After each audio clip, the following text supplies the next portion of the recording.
자, 오늘 첫 번째 강의, 우리 복음주의 조직신학 학원 47장 구원의 완성에 대한 내용을 먼저 공부하겠습니다. 자, 구원의 완성, 우리가 구원론에 대한 내용을 쭉 배워왔고, 오늘이 이제 구원론 마지막 시간에 이 시간하고 다음 시간에 이제 강의로 구원론이 끝나는데, 그동안 한 내용을 조금 개괄적으로 살펴보면 우리 목차 부분 6페이지 보면 우리가 첫 시간에는 구원의 여러 가지 개념들을 배웠어요. 그래서 구원 개념에 있어서 우리가 살펴봐야 하는 여러 가지 항목들을 쭉 시간의 차원, 본질과 중심, 방편, 진전 방향, 범위, 대상들 이렇게 살펴봤고, 그리고 이제 현재 유포되어 있는, 주장되고 있는 구원의 개념들, 다양한 구원의 개념들을 살펴봤어요. 그리고 이제 43장부터는 이제 본격적으로 구원에 대한 내용을 살펴봤는데, 먼저는 구원 사건이 일어나기 이전에 선행되는 일로서 예정에 대한 내용, 예정론을 우리가 좀 그때 한 2시간 반 정도 길게, 어려운 주제라서 길게, 특별히 칼빈주의하고 알미니우스주의 쪽에 초점을 맞춰서 역사적 발전이나 그 교리적 주장, 또 그런 부분들을 다뤘고, 그 다음은 이제 제목을 보면 구원의 시작, 구원의 지속, 구원의 완성 이렇게 돼 있죠. 그래서 이제 구원의 시작되는 부분은 주관적인 부분과 객관적인 부분으로 나눠서, 주관적인 부분은 효과적인 부르심, 소명이죠. 소명, 회심, 믿음, 중생, 이렇게 내용을 우리에게 주관적으로 일어나는 일들 초점 맞춰서 44장에서 다뤘고, 45절에서는 객관적인 측면들, 국면들 해서 그리스도와의 연합, 칭의, 양자, 그 부분을 배웠어요. 그 다음에 구원이 시작된 이후에는 그것이 이제 지속되는데, 이제 현재적인 구원이라고 말할 수 있죠. 이 부분에선 우리가 성화를 다뤘고, 보통 조직신학에서 그리스도인의 삶에 대해서 따로 다루지는 않지만, 에릭스는 여기 이제 성화와 관련해서 그리스도인의 삶이 어떠해야 하는가 하는 부분을 몇 가지로 제시하고 있는 내용도 함께 봤습니다. 그래서 오늘 이제 우리가 배울 내용은 구원의 완성이죠. 이제 시작했고 진행되고 이제 끝에 이제 완성되는 부분에서 우리가 보게 될 주제는 두 가지입니다. 견인과 영화입니다. 이제 요 자세한 내용은 이제 강의를 들어가면서 47장 들어가면서 더 자세히 얘기를 할 거고요. 그래서 견인을 통해서 영화에 도달하면 우리의 구원이 이제 드디어 끝난다 하는 거예요. 그리고 이제 그 다음에 우리가 마지막으로 배울 내용은 구원의 방편과 범위 이렇게 돼 있는데, 이 내용은 우리가 중권에서 기독론 끝부분에서 속죄에 대한 내용 배우면서 그리스도의 속죄가 무제한적 속죄냐 제한적 속죄냐 이 부분 이제 다루면서 보편주의, 또 하나가 뭐지 갑자기 생각이 안 나지, 유니버셜리즘,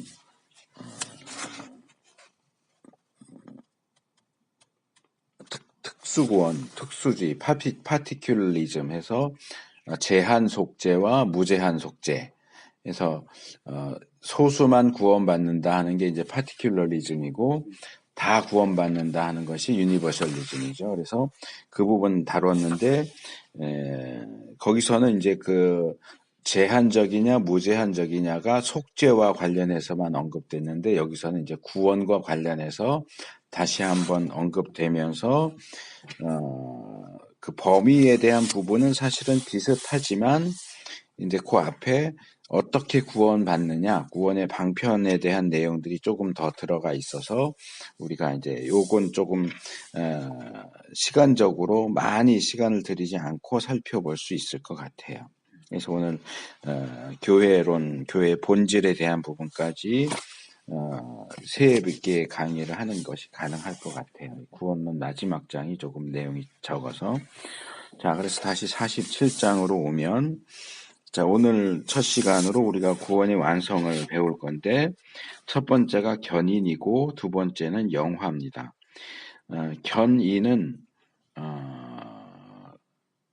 우리가 일반적인 생활에서 사용하는 표현을 하자면, 이제 차가 사고가 나거나 고장나면 견인해 간다 그래요. 견인차가 오잖아. 견인차를 부르잖아요. 거기 사용되는 한문 표현하고 똑같아요. 그 견인이. 그러니까 끌어간다. 그런 뜻인데 여기서 이제 신학에서 말하는 견인은 참고 견딘다, 인내한다, 끝까지 인내한다 그런 의미고 구원받은 사람이 한번 하나님의 은혜로 구원받기로 된 사람은 끝까지 견뎌서 구원을 받게 된다. 그러니까 구원의 완성에 이르게 된다. 그런 뜻이에요. 그런데 이 부분에서 이제 조금 오해되는 것이 이 칼빈주의 5대 교리에서 얘기할 때 이 부분을 그 5대 교리 제일 마지막에 성도의 견인 이렇게 돼 있단 말이에요. 그러다 보니까 이제 어떤 분들은 그 표현만 놓고 성도가 참고 견디는 거다 이렇게 설명을 하기도 하는데 그 얘기가 아니에요. 성도가 참고 견디는 게 아니고 하나님께서 성도를 끝까지 이끌어 주신다 그런 뜻이에요. 성도가 견인하는 게 아니고 하나님이 견인하시는 거예요. 그러니까 성도가 차라고 하면 고장난 차가 있고 견인차가 왔어요. 그럼 견인차가 고장난 차를 견인해 가잖아요. 고장난 차 스스로가 견인해서 가는 게 아니고 견인차에 의해서 견인되는 거잖아요. 그러니까 성도도 하나님에 의해서 견인되는 거예요. 자기가 참고 견디는 게 아니에요. 물론 참고 견뎌야 하는 부분도 없지는 않아요.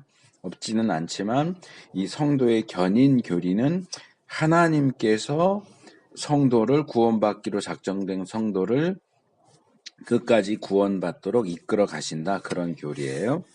근데 이제 이 부분에 대해서 칼빈주의가 말하는 견해와 알미니안주의가 말하는 견해가 이제 다르기 때문에 그 부분을 이제 우리가 다루게 될 것이고 그 다음에 두 번째로는 영화입니다. 그러니까 영화는 글로리피케이션해서 영화롭게 되는 겁니다.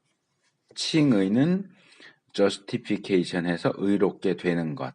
네, 하지만 표현은 의롭게 된다지만 이제 칭의라는 한문 표현이 잘 보여주는 것처럼 의롭다고 칭해지는 거지 실제로 의롭게 되는 건 아니에요. 그럼 이제 의화 이렇게 카톨릭처럼 의화 이렇게 해야 될 텐데 우리는 의화를 인정하지 않아요.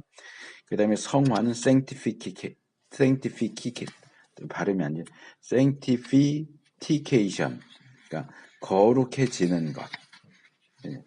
그래서 요 세 개 이제 justification, sanctification, glorification 이제 요 용어들은 기억을 해주면 좋아요. 그래서 구원이 완성이 돼서 드디어 이제 지난번에 신분과 수준으로 얘기했잖아요. 신분과 수준이 일치하게 돼서 드디어 완벽해지는 것, 구원이 완전히 이루어지는 것을 영화라고 부릅니다.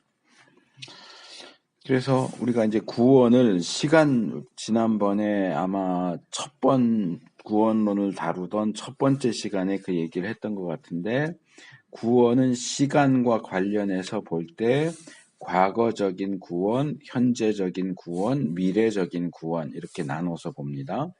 우리가 이제 예수 믿고 있는 상황에서 볼 때 예수 믿어서 의롭다함을 얻은 것은 이미 지나간 과거죠. 그래서 칭의 이 부분은 과거적인 구원 이렇게 얘기하고 지금 우리가 구원을 받아가고 있어요. 어떤 구원이요? 성화적인 구원, 거룩해져 가는 그 과정은 죽기까지 계속되기 때문에 그것을 현재적인 구원으로 얘기를 해요. 그러니까 과거에 받은 구원은 칭의 구원이고 현재 받아가고 있는 구원은 성화 구원이고 아직 우리가 받지 못한 미래에 남아있는 구원은 받게 될 구원은 영화 구원이고 그래서 이 시간적인 측면을 이해해야 되는데 그래서 우리 앞에 남아있는 두 개의 경험이 있다라고 얘기를 하죠. 그게 뭐냐면 하나는 우리 육신이 죽는 것, 우리 앞에 죽음이 놓여져 있고, 우리 아직 죽지 않았죠. 우리 앞에 죽음이 놓여져 있고, 또 하나는 이 세상의 종말, 아직 세상이 끝나지 않았죠. 그것도 이제 앞에 놓여 있죠. 그래서 우리의 육신의 죽음이나 세상의 종말이라고 하는 것을 이제 묶어서 끝이라는 측면에서 하나가 남아 있고, 또 하나는 그 죽음 이후의 삶, 죽음 이후 또는 종말, 예수님의 재림 이후의 삶도 남아 있다. 이 생애와 세상 너머에 있는 영원의 시간 또는 영원의 세계. 그래서 우리 죽음과 종말에 대해서, 그리고 죽음과 종말 이후에 어떤 일들이 이루어질까에 대해서는 종말론에서 다룰 거예요. 우리가 이제 교회론 다 배우고 나면 이제 마지막으로 조직진화의 마지막 부분인 종말론을 다룰 텐데, 종말론은 그래서 두 부분으로 나누어져 있어요. 개인적 종말론. 그러니까 예수님이 재림하지 않아도 내가 죽으면 끝이잖아요. 그래서 이제 개인 종말론, 죽음과 죽음 이후의 문제를 다루는 것이 이제 개인적 종말론이고, 두 번째로는 세계적인 종말론이죠. 그래서 예수님의 재림으로 이 세상이 끝나고 심판받고 하는 그것. 그래서 종말론은 그렇게 두 부분으로 나누어져 있어요.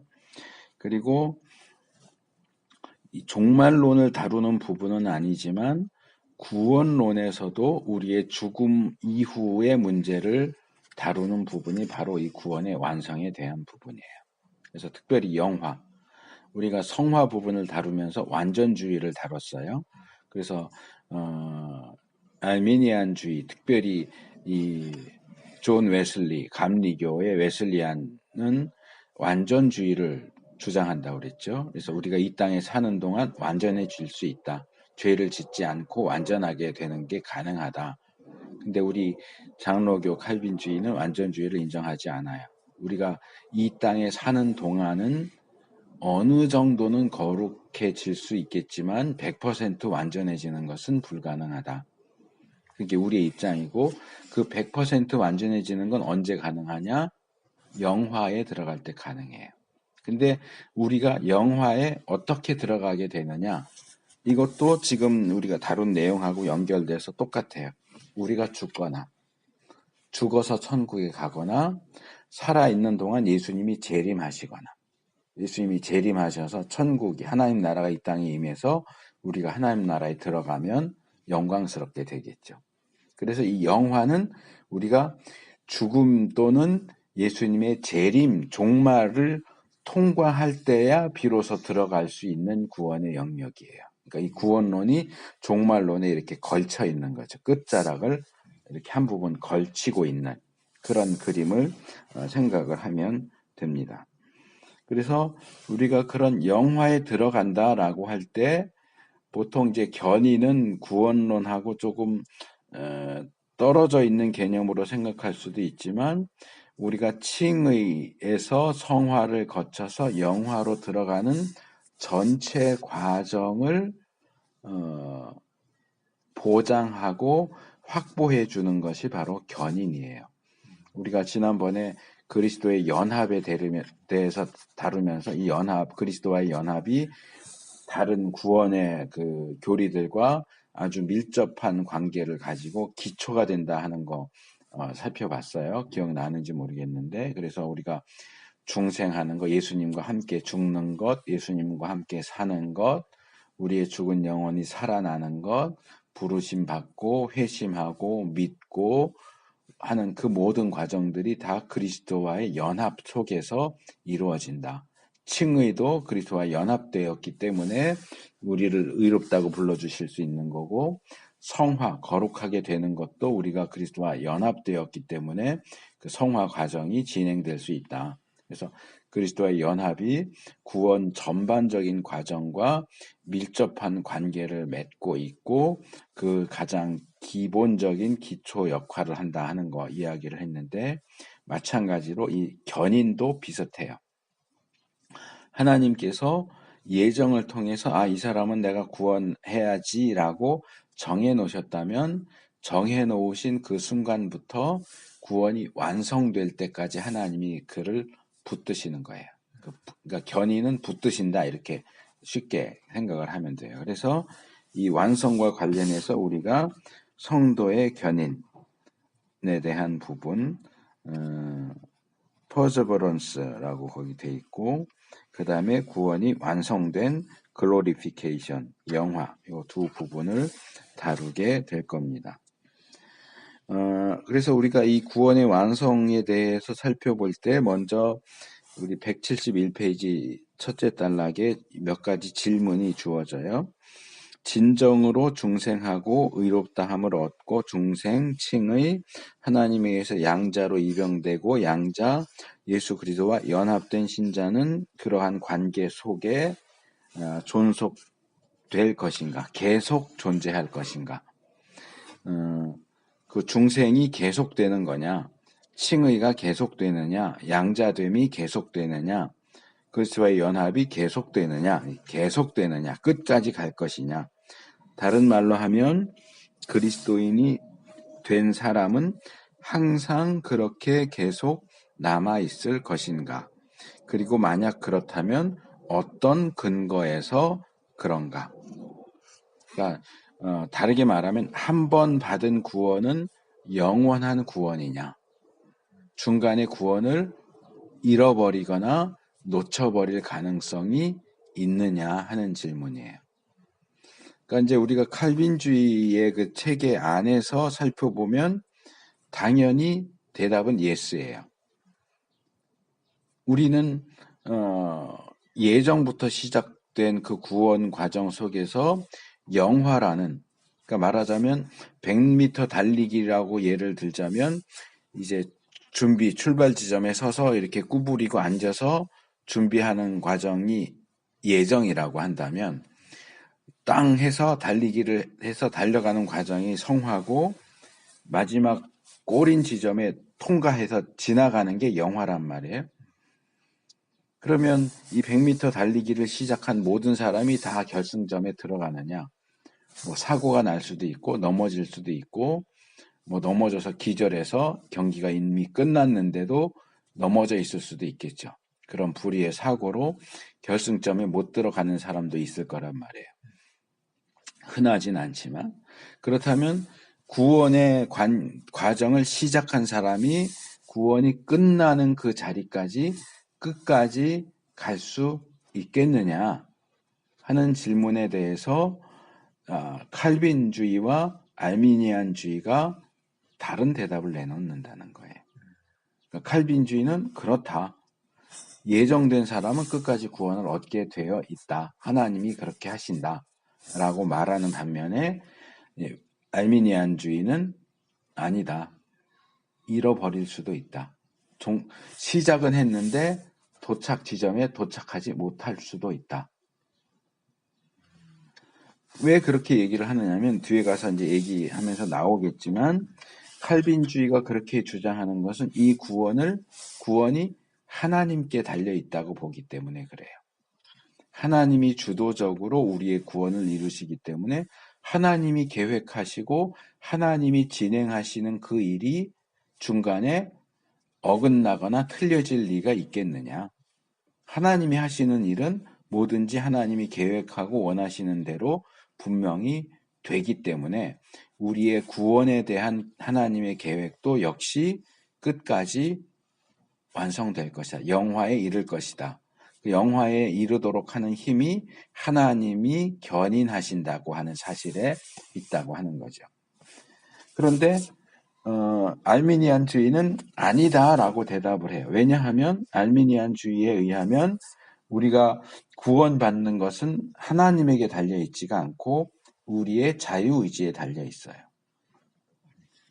구원을 받을 것이냐 안 받을 것이냐, 예수님을 믿어야 구원받는다는 부분에는 둘 다 인정을 하지만 칼빈주의는 하나님의 불가항력적인 은혜를 통해서 너 구원 받을 사람이야 라고 하시면 그 사람은 하나님이 부를 때 거기에 저항을 할 수가 없어. 그냥 예스 하고 예수님을 믿고 하나님이 원하시는 자리에 올 수밖에 없게 돼 있지만 알미니안주의에서는 노후가 가능해요. 하나님이 예정하시고 나를 부르신다고 해도 내가 내 자유의지에 따라서 난 그래도 안 갈래요. 그러면 안 갈 수 있어. 그러니까 순간적으로 나 그래 예수님 믿을게요 했다가도 중간에 마음이 바뀌어서 나 이제부터 안 믿을래요. 그러면 믿었다가 안 믿은 사람 구원 받을 수 있을까? 그래도 처음에 믿었으니까 구원해 줄게 그럴까요? 안 믿었으면 그 순간부터 그 사람은 안 믿는 사람이야. 불신자야. 그럼 불신자가 구원 받을 수 있어요? 없죠. 믿지 않게 된다면 구원받을 수가 없다는 거죠. 칼빈주의에서는 한 번 믿은 사람은 믿지 않게 될 수가 없다라는 입장인 반면에 알미니안주의는 믿는 것도 우리 자유의지에 의해서 믿지만 중간에 믿지 않게 되는 것도 우리 자유의지에 의해서 믿지 않을 수 있다고 보기 때문에 영화가 보장되어 있다라는 부분에 동의하지 않는 거예요. 그 사람들은. 그러니까 칼빈주의 입장에서는 영화에 이르고 그 영화에 이르도록 하는 견인은 너무나 당연한 이야기지만 알미니안주의에서 볼 때는 그건 당연한 게 아니라는 거예요. 그래서 뭐 제한 속죄냐 무제한 속죄냐 이 부분도 문제가 많지만 특별히 더 많이 논쟁되는 게 바로 이 부분이에요. 한 번 구원받은 사람은 끝까지 구원을 받을 것인가 중간에 구원을 잃어버릴 수도 있느냐 구원의 상실 구원을 잃어버릴 수 있느냐 아니면 잃어버릴 수 없느냐 이 부분이 상당히 첨예한 칼빈주의와 알미니안주의 사이의 논쟁점이에요. 그래서 이게 아직도 타협이 안 됐어요. 결론이 나오지 않았어요. 그냥 칼빈주의는 칼빈주의대로 구원을 잃어버릴 수 없어 라고 그냥 주장을 하고 알미니안주의는 알미니안주의대로 구원 잃어버릴 수 있어 이렇게 주장을 해요. 그래서 우리가 지금 살펴보려는 게 바로 이 부분인 거예요. 칼빈주의는 이 성도의 견인에 대해서 뭐라고 말하는가, 알미니안주의는 성도의 견인에 대해서 뭐라고 말하는가. 그래서 한번 구원받은 사람은 끝까지 구원받는다라고 하면 우리가 우리 구원에 대해서 상당히 안심하고 평안한 마음을 가질 수 있겠죠.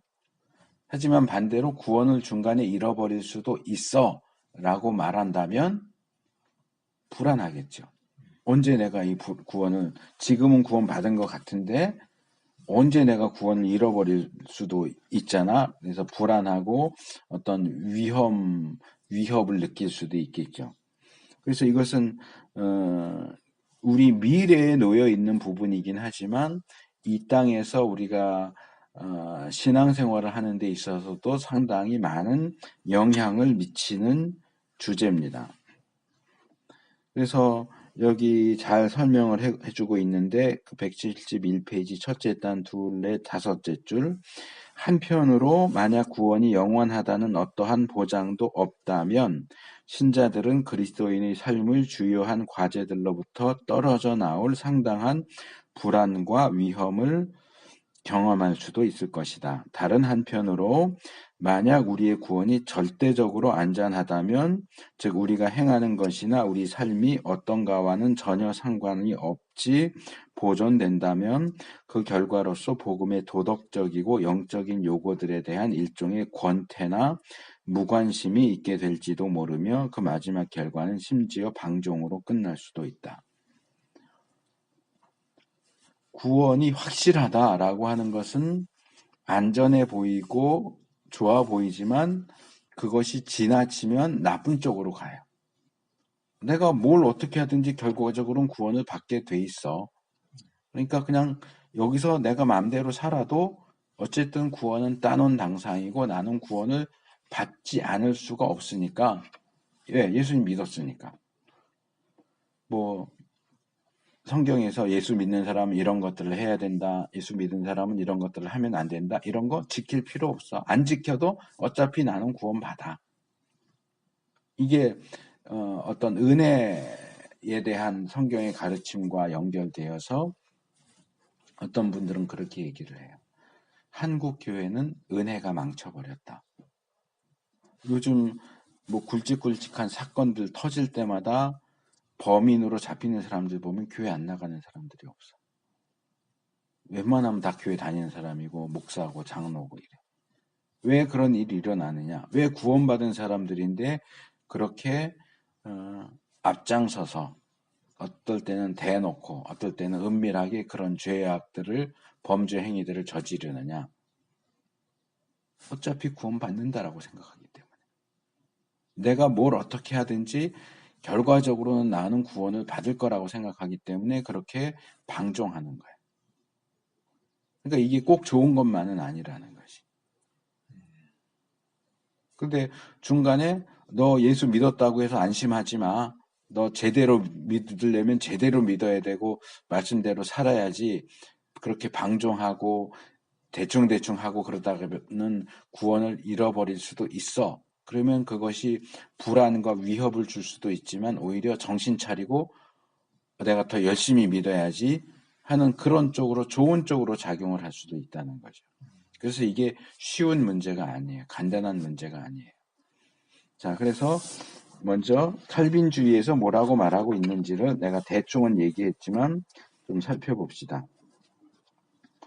일단 칼빈주의와 알미니안주의가 공통적으로 이야기하는 게 뭔가 하는 게 거기 칼빈주의의 견해 거기 위에서 세 번째 줄 공통적으로 주장한다. 그들은 하나님이 전능하시고 신실하시며 기꺼이 약속을 지키시고 또한 지키실 수 있다는데 동의한다. 그러니까 하나님이 약속을 지키시는 분이다. 또 통상적인 형태에서는 구원이 인간의 공로에 의해서 얻어지지도 않고 유지되지도 않는다는 사실에 대해 동의한다. 그러니까 하나님이 너 구원해줄게 라고 약속하셨으면 그 약속을 끝까지 지키시는 분이다라는 부분에도 동의를 하고 우리의 구원이 우리의 행위가 아니라 믿음에 의해서 얻어지는 것이다라는 사실에 대해서도 동의를 하고 그 다음에 세 번째로 한 세 줄 정도 내려와서 성령이 모든 신자들 안에서 활동하신다는 데에서도 의견을 같이 한다. 그리고 넷째로 하나님에 의해서 공급되는 구원의 완전성에 대해서도 동의합니다. 하나님이 우리에게 주시는 구원은 완전한 것이다. 그리고 마지막으로 우리가 지금 구원을 소유하고 있다는 사실, 그러니까 구원의 확신이라고 보통 얘기하는 구원의 확신을 가질 수 있다고도 동의해요. 칼빈주의, 알미니안주의가 모두 동의하는 부분들이 여기 5가지로 제시되고 있어요. 그래서 칼빈주의, 알미니안주의가 서로 대립되고 반대되는 주장을 한다고 해서 모든 면에 있어서 다 다르냐? 그렇진 않다는 거예요. 어떤 기본적이고 공통적인 부분에 있어서는 서로 일치하고 동의하는 부분들이 분명히 있어요. 하지만 중요한 부분에, 정말 중요한 부분에 가면 입장이 달라진다는 거죠.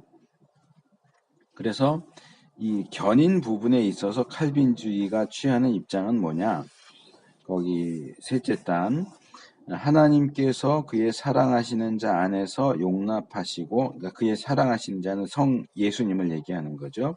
예수님 안에서 받아들여 주시고 성령으로 말미암아 효과적으로 부르시고 거룩하게 하신 사람들은 전적으로나 최종적으로 은혜의 상태로부터 떨어져 나갈 수 없고 마지막까지 그 가운데서 확실히 견디어낼 것이며 영원히 구원받게 될 것이다. 그러니까 구원받기로 예정된 사람이 중간에 구원을 잃어버리는 일은 절대로 있을 수 없다. 이게 이제 칼빈주의의 입장이에요.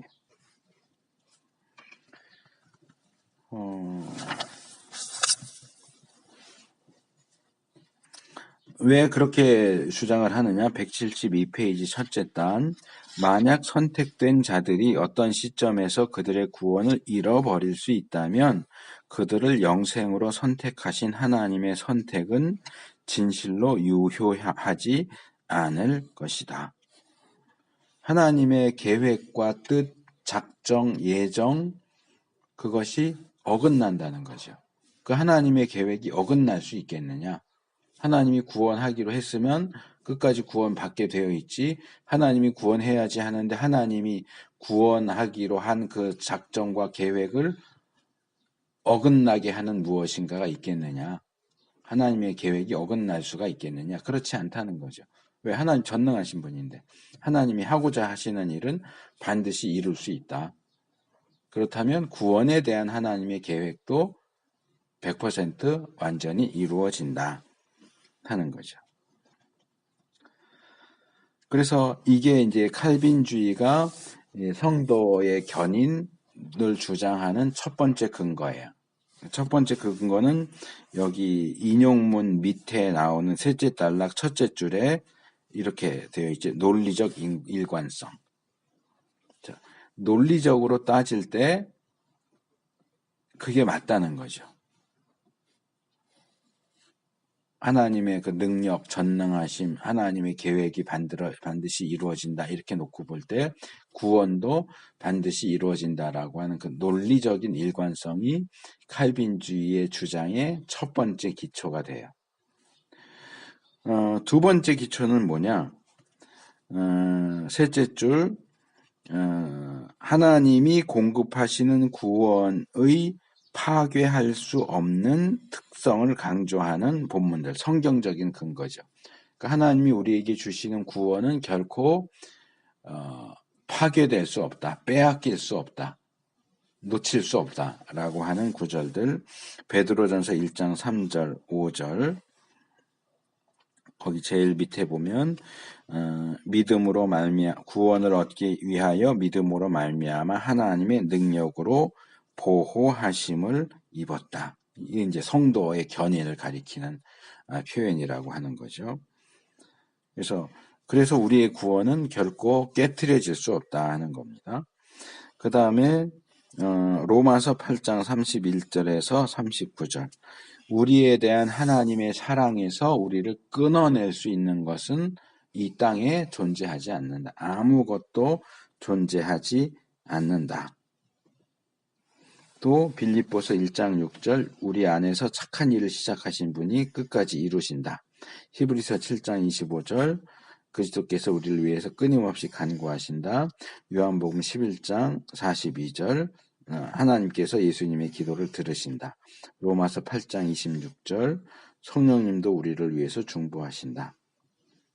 그래서 173페이지 둘째 단 칼빈주의 입장에 대한 지지는 또한 우리가 이러한 장애물들이나 유혹들이 닥쳐올 때에도 하나님의 예비하심들을 통하여 그것을 대처하거나 극복할 수 있을 것이라는 성경적인 확신에 의하여 주어지고 있다.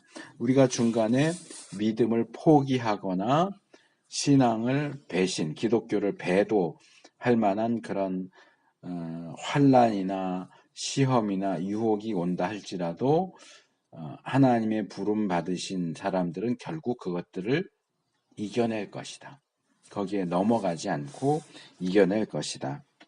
그래서 로마서 14장 4절 우리의 주인이신 하나님은 종인 우리들이 심판 가운데서도 서 있을 수 있도록 붙들어 주실 것이다.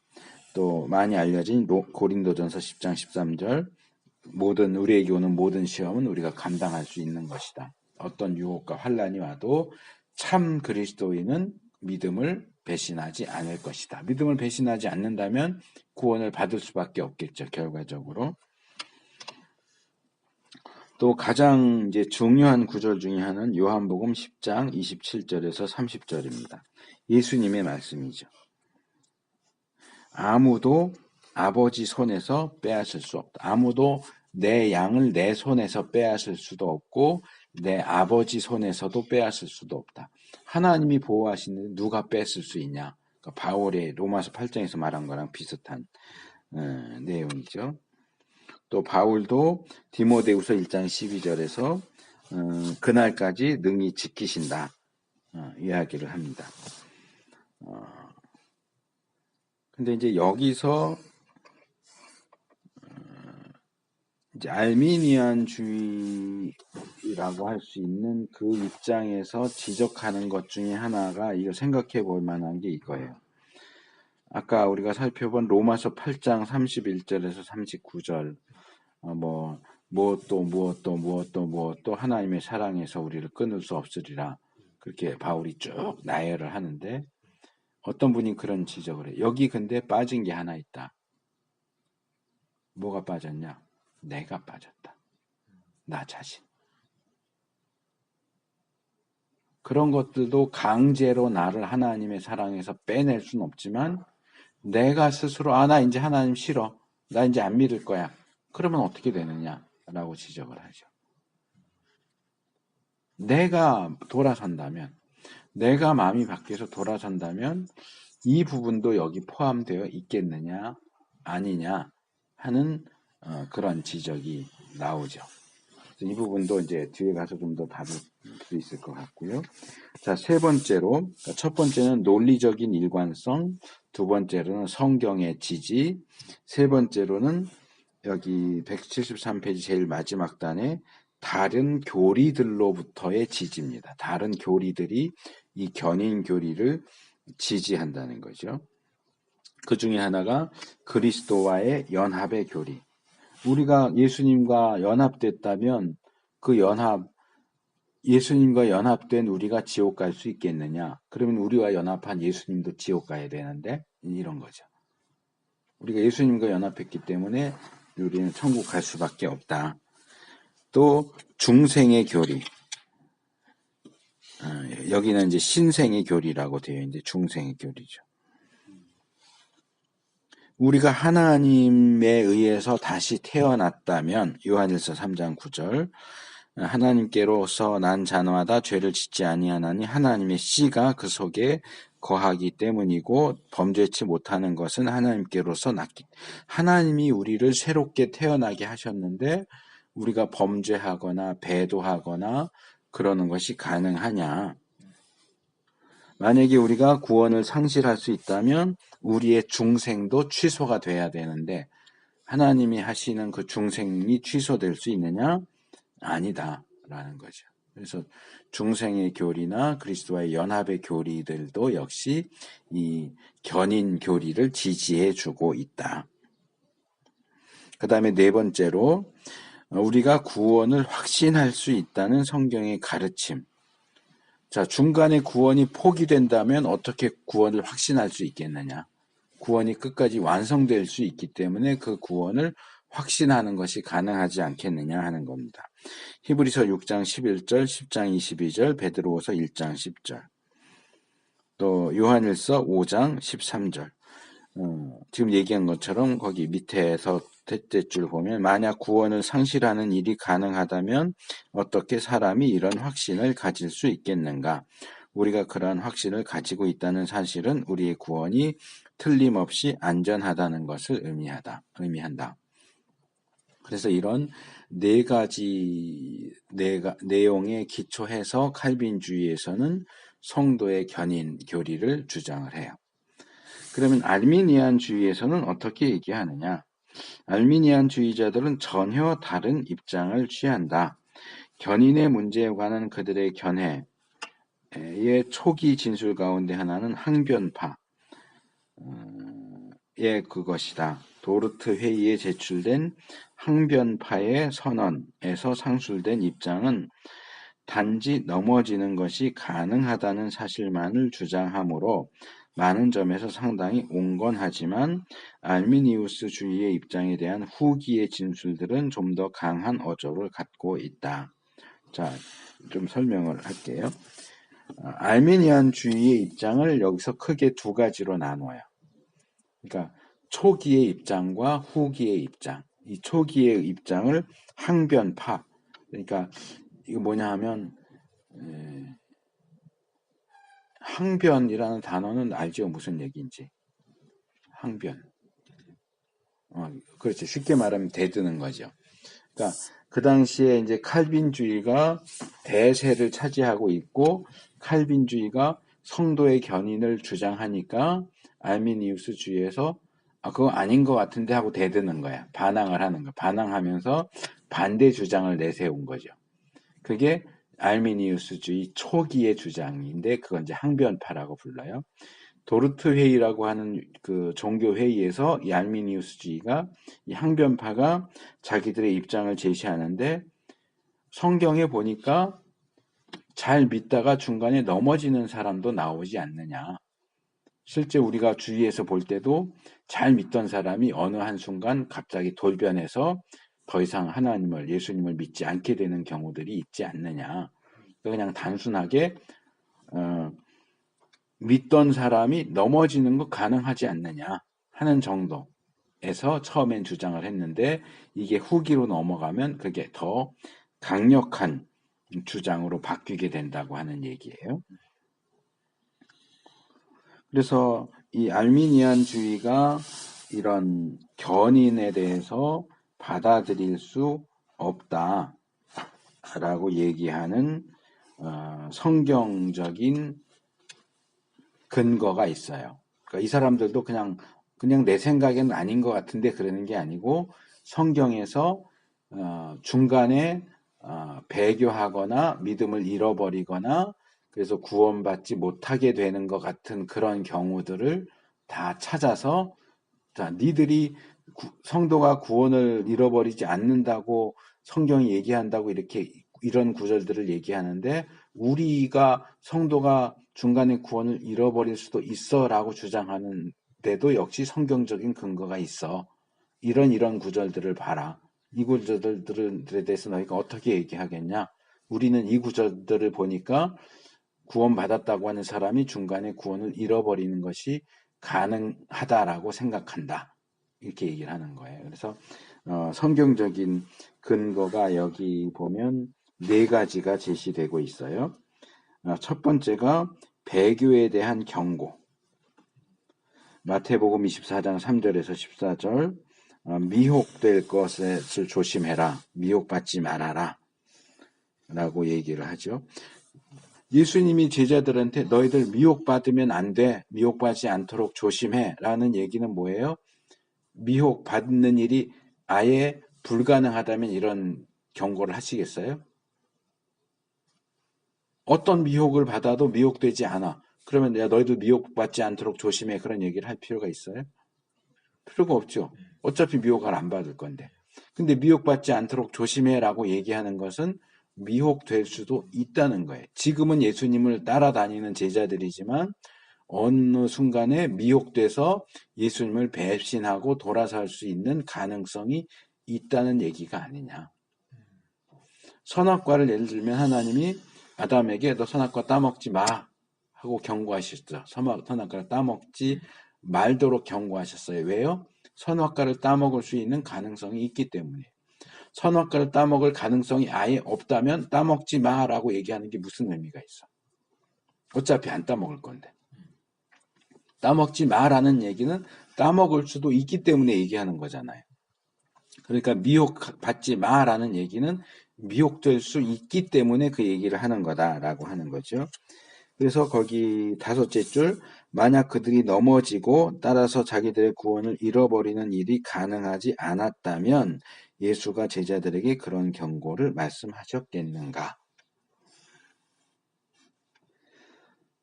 칼빈주의자들이 자신들의 입장을 입증하기 위하여 종종 인용하는 바울은 구원의 조건적인 성격이 존재한다는 사실을 암시했다. 그러니까 바울도 역시 비슷한 얘기를 했는데 골로새서 1장 21절에 23절 상반절 또 고린도전서 10장 12절 여기 만일 너희가 믿음에 거하고 흔들리지 아니하면 그러하리라. 여기 만일이 붙었어요. 너희가 믿음에 거한다면 그러면 믿음에 거하지 않는다면 구원을 잃어버릴 수도 있다는 얘기 아니냐. 믿음에 거한다면 구원을 받겠지만 끝까지 믿음에 거해서 흔들리지 않고 끝까지 간다면 구원을 받겠지만 중간에 흔들려서 믿음에 거하지 않는다면 그래도 구원을 받을까? 아니지 않느냐는 거죠. 또 고린도전서 10장 12절에서는 선줄로 생각한 자는 넘어질까 조심해라. 넘어질 수도 있다는 얘기 아니냐. 나는 지금 믿음 위에 굳건히 서 있어. 근데 언제 넘어질 수도 있다. 그런 얘기 아니냐. 특별히 히브리서에는 이런 종류의 이야기들이 많이 나와요. 2장 1절. 그러므로 모든 들은 것을 우리가 더욱 간절히 삼갈지니 혹 흘러 떠내려갈까 함이라. 흘러 떠내려갈 수 있다. 이건 여기 흘러 떠내려간다라는 얘기는 헬라어 원어로는 뭐냐 하면 배를 항구에 정박해 두는 거예요. 어떻게 배가 항구에 거기 계속 붙어 있어요? 항구에 배를 대고 그냥 항구에다 배를 대면 배가 거기 그냥 있나요?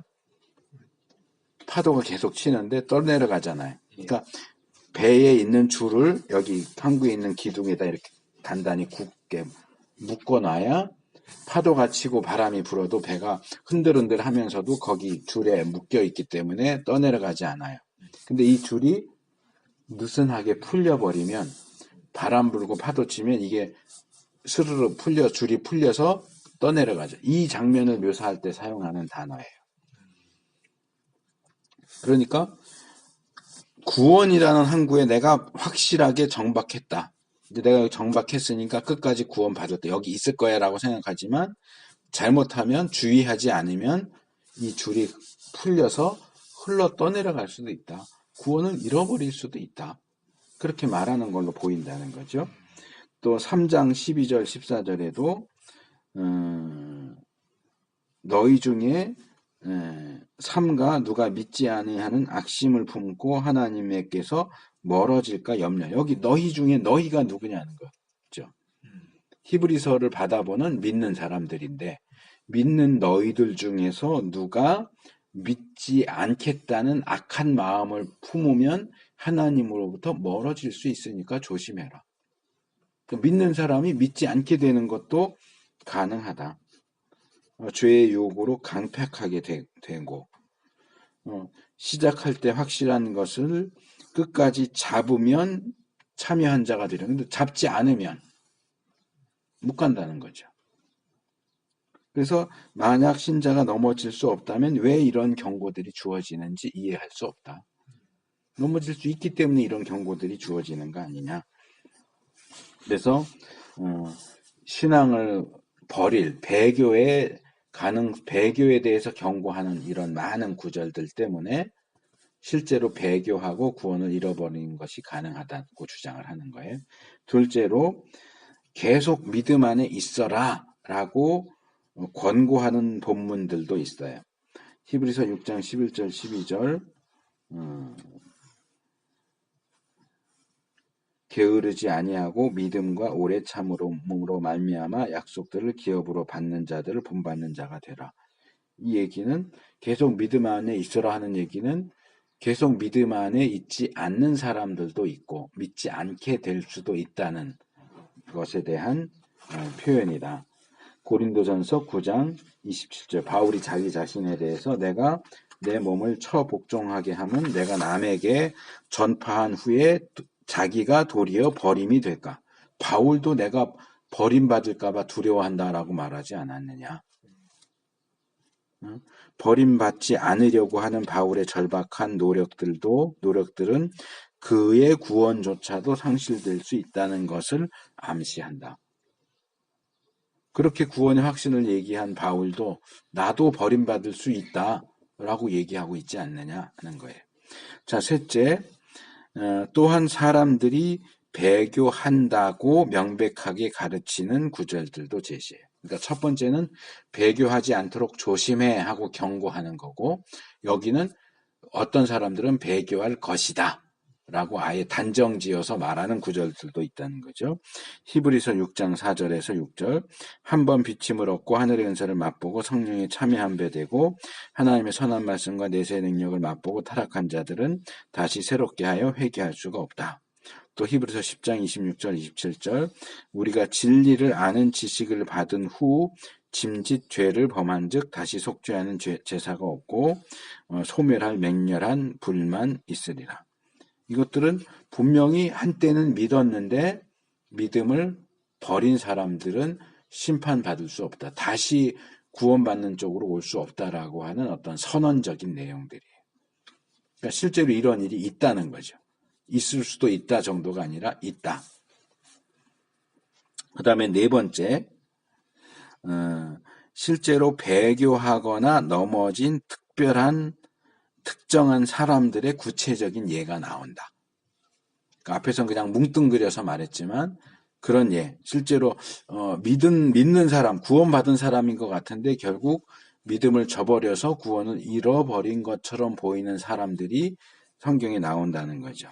대표적인 예로 사울 왕, 가론 유다, 또 바울의 편지에 많이 나오는 사도행전에 나오는 아나니아와 삽비라, 후메네오와 알렉산더, 후메네오와 빌레도, 데마, 거짓 교사들과 그들을 따르는 사람들, 이런 실제적인 예들이 나온다. 구원을 잃어버린 사람들이 실제로 나온다 하는 거죠.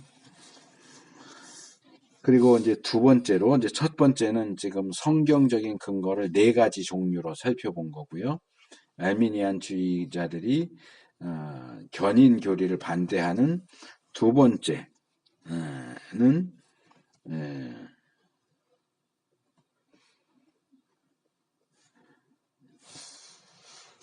여기 177페이지 한 줄 그 밑에 두 번째 단락, 알미니안주의자들이 그들의 견해를 표명하는데 두 가지 방법들을 사용하고 있다. 첫째는 배교하는 것이 가능하다고 명백하게 가르치는 교훈적인 인용 구, 그러니까 성경 구, 앞에서 우리가 살펴본 네 가지를 얘기하는 거예요. 성경 구절에 근거해서 그 주장을 하고, 또 하나는 역사적인 현상들, 즉 명백하게 넘어진 특별한 사람들에 대해서 말하고 있는 구절들. 그래서 위에서 얘기한 그 내용들, 그 다음에 세 번째로 실제 역사, 기독교 역사 속에서 배교한 사람들이 실제로 있거든요. 그러니까 실제 역사 속에서 발견되는 예. 그 다음에 네 번째로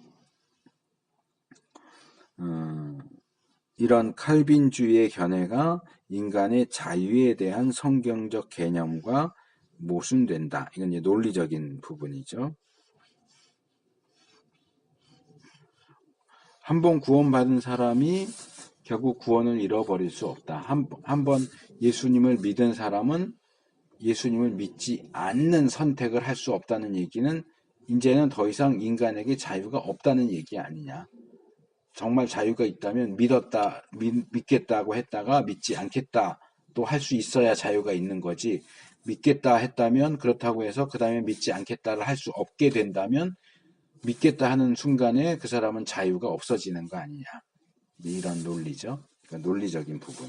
성경적인 근거, 역사적인 근거, 논리적인 근거. 이런 것들에 의해서 알미니안주의자들은 이 견인의 교리를 반대합니다. 자, 이 문제에 대한 해결책. 자, 서로 정반대되는 것처럼 보이는 이 칼빈주의와 알미니안주의의 그 주장을 우리가 어떻게 조화시키거나 또는 해결해야 될까? 칼빈주의의 손을 들어줘야 될까? 알미니안주의의 손을 들어줘야 될까? 아니면 둘을 화해시켜야 될까? 어떻게 해결할까?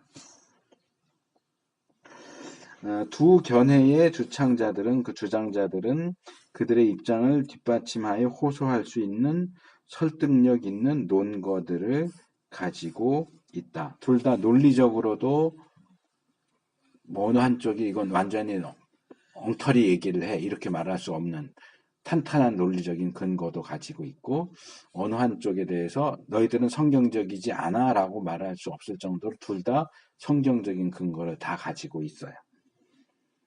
그래서 우리가 이것이나 저것을 선택해야 할까? 어떻게 해야 될까? 그래서 에릭슨은 여기서 이런 딜레마를 대처할 수 있는 한 가지 방법은 그들이 제시하는 성경 본문을 좀 더 자세히 살펴보자. 과연 그들이 말하는 것처럼 그런가?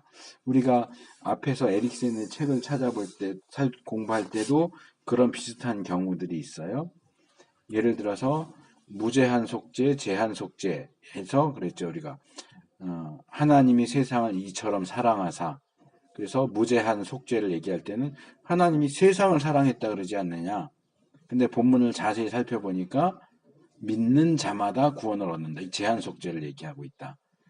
그러니까 무제한 속죄를 주장하는 사람들이 본문을 제대로 살피지 않고 자기들 주장을 지지해 주는 것 같이 보이니까 이게 성경적인 근거야 라고 제시하는데, 그 구절을 자세히 살펴보면 그들의 주장이 옳은지 그른지를 알 수 있다. 이런 내용들이 나오거든요. 여기서도 마찬가지예요. 칼빈주의가 이게 견인을 지지하는 구절이야 라고 하는 성경 구절들을, 또는 알미니안주의가 이게 견인을 반대하는 구절이야 라고 주장하는 성경 구절들을 우리가 조금 더 자세히 살펴보면 그 본문이 얘기하고자 하는 게 뭔지를 좀 더 정확히 알 수 있지 않겠느냐. 그래서 몇 개의 구절들을 여기서 살펴봅니다. 첫 번째가 요한복음 10장 27절에서 30절. 두 번째가 히브리서 6장 4절에서 6절이에요. 자, 요한복음 10장 27에서 30절은 예수님 자신이 말씀하신 거예요. 이 성도의 견인에 대한 아주 강력한 근거 구절이 되죠. 영원히 멸망하지 않을 것이다. 내 손에서 빼앗지 않을 것이다. 아버지 손에서도 빼앗을 수 없다. 여기 가정법 부정과거와 우매라는 이중부정, 우도 아니다라는 뜻이고 매도 아니다라는 뜻인데, 그런 것들이 이 구원을 잃어버리는 일은 절대로 일어나지 않을 것이라고 아주 강하게 선언하는 내용이다. 그래서 예수님은 배교의 최소한의 배교의 기회도 절대적으로 배제시키고 있다. 그래서 이 구절에 의하면 참된 신자는 결코 구원을 잃어버릴 수 없는 것으로 보인다. 그러니까 이 구절은 견인 교리에 대한 확실한 지지를 보이고 있다. 그리고 히브리서 6장은 알미니안주의의 주장을 지지해 주는 것으로 보여요. 똑같이 여기 나오는 비침을 얻었다, 은사를 맛봤다, 성령에 참여했다, 하나님의 선한 말씀과 내세의 능력을 맛봤다 하는 그런 내용들은 정말로 그들이 구원받은 사람일 것이라고 하는 사실을 우리에게 보여줘요. 그래서 이제 이 부분에서 알미니안주의와 칼빈주의가 싸우면서 이 구절, 이 표현을 우리가 어떻게 이해해야 하느냐에 대해서 여러 가지 해석들이 나오는데, 여기서 세 가지 예를 들고 있어요.